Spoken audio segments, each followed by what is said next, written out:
tous, vous êtes sur Radio JSP, il est 1h. Flash exclusif dans l'affaire CEDEP, le fils Thomas CEDEP aurait travaillé chez Chauffage et Fils, l'entreprise remise en cause par ce dernier. Charlotte Vaccaro, vous avez recueilli l'info. Tout à fait Camille, nous avons contacté la responsable de communication de Chauffage et Fils. Elle nous a confirmé que Thomas CEDEP avait bien travaillé pour l'entreprise après le décès de son père. Il est vrai que Thomas CEDEP a travaillé pour l'entreprise Chauffage et Fils. Après la mort de son père, il était perdu. Alors Charlotte, en quoi cette nouvelle est-elle surprenante ? Eh bien Camille, ce qui est étonnant, c'est que le père de Thomas CEDEP, Martin CEDEP, avait directement mis en cause la direction de l'entreprise avant sa mort. Alors forcément, c'est étonnant d'apprendre que son fils a travaillé pour Chauffage et Fils après le suicide de son père.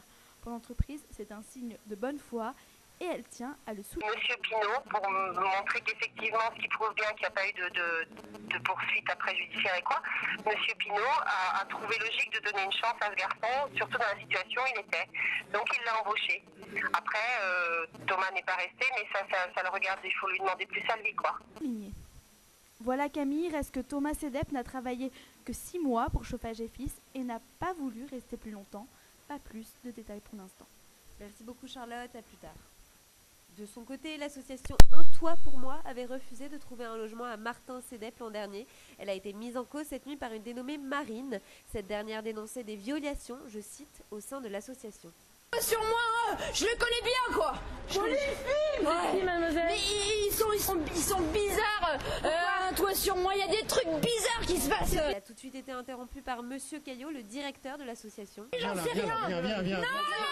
Non. Et vous savez, Viens. Après avoir refusé de communiquer toute la soirée, l'association en question Un Toit pour moi s'est exprimée en conférence de presse tout à l'heure. Christine Quentin, vous étiez sur place, alors qu'a-t-on appris de plus ? L'association a rappelé qu'elle travaille en faveur de populations en difficulté, en prise directe avec la misère sociale. Ce sont ses mots. Elle a signifié que la jeune Marie souffrait d'instabilité psychologique. Actuellement, cette personne est prise en charge par les services d'urgence, car son état le nécessite en charge par le psychiatre, le docteur Giraud, du centre hospitalier de Versailles. Marie est une ancienne bénéficiaire de l'association qui était hébergée il y a 6 mois. Elle est donc suivie ce soir par le médecin psychiatre recommandé par l'association. Celui-ci explique que c'est un manque de moyens qui a remis Marie dans la rue. Il lui administre aujourd'hui des sédatifs et se déclare confiant quant à sa santé. D'histoire, la CFDT, le syndicat accuse l'association Un Toit pour moi et accuse également l'entreprise Chauffage et Fils. Pascal Erard, vous nous expliquez en quoi les revendications sont au centre de cette affaire. La CFDT, syndicat du père de Thomas CEDEP, a porté des accusations hier soir lors de sa conférence de presse. La CFDT accuse la société dans son ensemble, l'entreprise Chauffage et Fils. Mais de façon plus étonnante, la CFDT accuse aussi l'association Un Toit pour moi. Les critères d'attribution de logement seraient trop durs, caution exorbitante, travail en CDI serait nécessaire pour pouvoir prétendre à un logement. Mais en quoi Martin CEDEP était-il concerné par ces critères ? La CFDT explique qu'elle a averti la hiérarchie de Martin CEDEP de sa déchéance, certes. Mais alors pourquoi se permet-elle de laisser entendre que le fils, Thomas CEDEP, se droguerait ? Le syndicat parle de rumeurs à propos d'entreprises concurrentes qui agiraient comme des requins pour salir l'image de l'entreprise Chauffage et Fils. Si le syndicat du père défend avec vigueur son ex-membre, pourquoi ne soutient-elle pas plus le fils ? Il est étonnant de voir un syndicat distiller beaucoup d'informations peu claires, laissant entendre des problèmes graves au sein d'une entreprise, Chauffage et Fils, comme cela. La principale revendication de Thomas CEDEP, que justice soit faite pour son père, manipulé par son entreprise, est certainement au centre de cette affaire.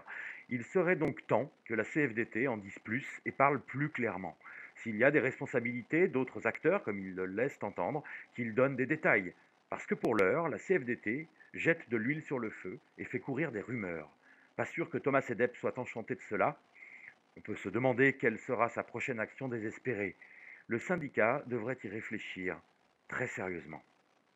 Et nous rappelons que nous sommes toujours sans nouvelles des 2 SDF disparus suite à l'incendie déclenché par Thomas CEDEP.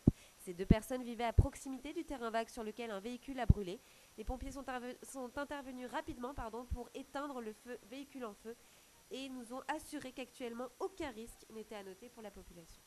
Merci de nous avoir suivis. Rendez-vous dans 1 heure pour un prochain flash.